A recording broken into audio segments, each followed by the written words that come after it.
தமிழக சட்டமன்ற தேர்தல் 2026ல நம்ம வழக்கமா ஒவ்வொரு தொகுதியை கவர் பண்ணி அங்குள்ள மக்கள் கிட்ட கேட்டு எடுத்துக்கிட்டு இருந்தோம். இந்த முறை நம்ம எங்க வந்திருக்கோம் அப்படின்னா, நீங்க பார்த்தாலே தெரிஞ்சிருக்கும். ஸோ அண்ணா நகர் தொகுதியில தான் நம்ம இப்ப இருக்கோம்.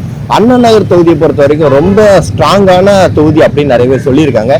ஏன் அப்படின்னா, லாஸ்ட் எலெக்ஷன்ல டிஎம்கே கேண்டிடேட் வாங்கின ஓட்டும் சரி, அவங்களுக்கு மக்கள் மத்தியில் இருந்த செல்வாக்கும் சரி, ரொம்ப ஸ்ட்ராங்கான ஒரு ஹோல் பெர்சன்டேஜ் வந்து இந்த தொகுதியில் இருந்திருக்கு. அதுக்கு முன்னாடி வரைக்கும் பார்த்தா ஏடிஎம்கே கிட்ட ஒரு நல்ல ஒரு ரீச், அதாவது அவங்களுடைய கேண்டிடேட்ஸ் மத்தியில ஒரு நல்ல ஒரு ஸ்ட்ராங்கான தொகுதியா இது இருந்திருக்கு. இப்பதான் இந்த 2021 எலெக்ஷன்ல டிஎம்கே வந்து அவங்க ஒரு தொகுதி மக்களை கவர் பண்ணி ஒரு நல்ல ஒரு அட்ராக்ஷனை வச்சிருந்தாங்க. சரி, இந்த 2026ல இங்க உள்ள தொகுதி மக்கள் யாரை தேர்ந்தெடுக்க போறாங்க? டிஎம்கேவா, ஏடிஎம்கேவா, டிவிகேவா அல்லது என்டிகேவா இப்படிங்கிற ஒரு கம்பேரிசன் இருக்கு இல்லையா?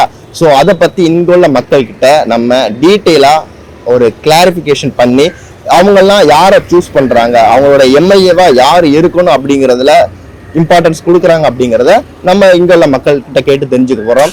விஜய் வந்தா விஜய் வந்தா நல்லா இருக்கும்னு நினைக்கிறீங்க? அதனால ஒரு வாட்டி அந்த பையனுக்கு போட்டு பார்க்கணும். விஜய் இப்போ வந்துக்கிறாரு, புதுசாக வந்துக்கிறாரு. அவர் எப்படி எல்லா மக்கள்லாம் எப்படி ஓட்டு போடுவான்னு தெரியாது. இந்த முறை இந்த தொகுதியில யார் ஜெயிப்பா நீங்க நினைக்கிறீங்க? ஸ்டாலின் தான் வருவார். ஆனால் இப்போ நடுவில் டிவிகே வந்ததுக்கப்புறம் டிவிகேக்கும் டிஎம்கேக்கும் தான் போட்டியாக இருக்கும். இந்த தடவை வந்து எடப்பாடி தான் ஜெயிப்பாரு. எடப்பாடி தான். ஆமா, நம்ம வந்து பிஜேபிக்கு அண்ணாமலைக்கு தான் நம்மளுக்கு ஆதரவு. டிவிக்கு வந்தா நல்லா இருக்கும். நல்லா இல்லைன்றாங்க எல்லாம்.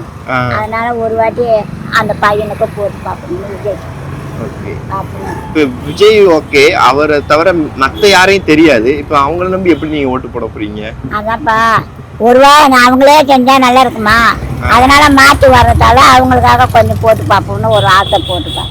அதான்.